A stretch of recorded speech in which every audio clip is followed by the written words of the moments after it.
அதாவது இன்றைய உலகத்தில் வந்து பார்த்திங்கன்னா, கல்வி அப்படிங்கிறது ரொம்ப முக்கியம். கற்றோருக்கு சென்ற இடமெல்லாம் சிறப்புன்னு சொல்லுவாங்க. எங்கே போனாலும் பொழைச்சுக்கலாம். அதுதான் உண்மை. இப்போ வந்து நெல்சன் மண்டேலாவோட வாக்கு என்ன அப்படின்னா, கல்வி மட்டும்தான் இந்த வந்து உலகத்தை வந்து மாற்றக்கூடிய ஒரு சக்தி வாய்ந்த ஆயுதம் அப்படின்னு சொல்கிறாரு. அது உண்மைதான். ஒரு மரத்துக்கு எப்படி வேர் முக்கியமோ, அதுபோல தான் மனுஷனுக்கு கல்வி முக்கியம். அதாவது கல்விங்கிறது ஒரு அத்தியாவசிய தேவையாகவே மாறிடுச்சு. ஆனால் கல்வியை மட்டும் வச்சுட்டு ஒரு உயரிய நிலைக்கு நம்மளால் செல்ல முடியாது, செய்ய இயலாது. நம்ம வாழ்க்கை வந்து நல்ல சிறப்பாக இருக்கணும், நல்ல மேம்பாடாக இருக்கணும் அப்படின்னா என்ன அர்த்தம்னா, கல்வி முக்கியம். படித்தா நல்ல பண்புகளை நல்ல பண்புகளை வளர்த்தணும்.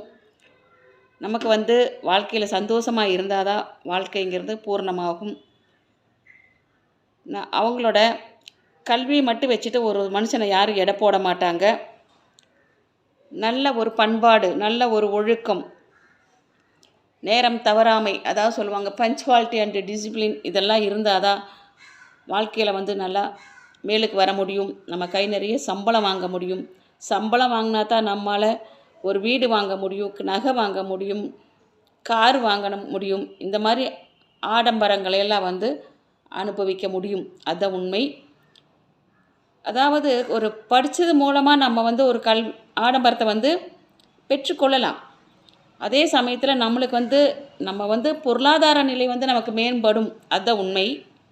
அது மட்டும் பொருளாதார நிலை மேம்பட்டால் மட்டும் பத்தாது. நம்ம வந்து மற்றவங்களுக்கு ஒரு ரோல் மாடலாக வாழ்ந்து காமிக்கணும். அதுதான் உண்மை. அதாவது நம்மளை வந்து அடுத்தவங்க எடுத்துக்காட்டாக சொல்லணும். அவங்க பாரு, கஷ்டப்பட்டு நிறைய படித்து நல்ல வாழ்க்கையில் முன்னுக்கு வந்திருக்காங்க, நல்ல குணங்கள், நல்ல நற்பண்புகள் அவங்ககிட்ட இருக்குது, போய் பேச மாட்டாங்க, திருட மாட்டாங்க, நியாயமாக வாழணும், சத்தியமாக வாழணும்னு நினைக்கிறவங்க அவங்க. இப்படியெல்லாம் வந்து நம்மளை சொல்லணும் அப்படின்னா நம்ம என்ன பண்ணணும்னு, நம்மளை வந்து நல்ல பண்பாளர்களாக, நல்ல ஒழுக்கம் நிறைந்தவர்களாக நம்ம வந்து வாழ்ந்து காமிக்கணும். அதுதான் உண்மை. முடிஞ்ச வரைக்கும் நிறையா படிங்க. அதே மாதிரி நீங்கள் வந்துட்டு வெறும் டிகிரி மட்டும் எடுத்துகிட்டு போனால் வேலை கிடைக்காது. முடிஞ்ச வரைக்கும் டைப்ரைட்டிங் ஷார்ட்ஹேண்ட் படிங்க, அக்கௌண்டன்சி படிங்க, அதே மாதிரி கம்ப்யூட்டர் படிங்க, நிறையா மொழிகள் கற்றுக்கோங்க. அது வந்து ரொம்ப முக்கியம். இங்கிலீஷ் நாலேஜ் நல்லா வரணும் அப்படின்னா டைப்ரைட்டிங் இங்கிலீஷ் படிங்க. தமிழ் நல்லா நாலேஜ் வரணும், தமிழ் நல்லா படிங்க. எனக்கு தமிழே வராது, ஸ்பெல்லிங் மிஸ்டேக் வராதுன்னு சொல்லிகிட்டே இருந்தீங்கன்னா வர வைக்க முடியாது. முயற்சி பண்ணுங்கள். முயற்சி பண்ணினா தான் நம்மளால் வந்து வாழ்க்கையில் முன்னேற முடியும். வெற்றியை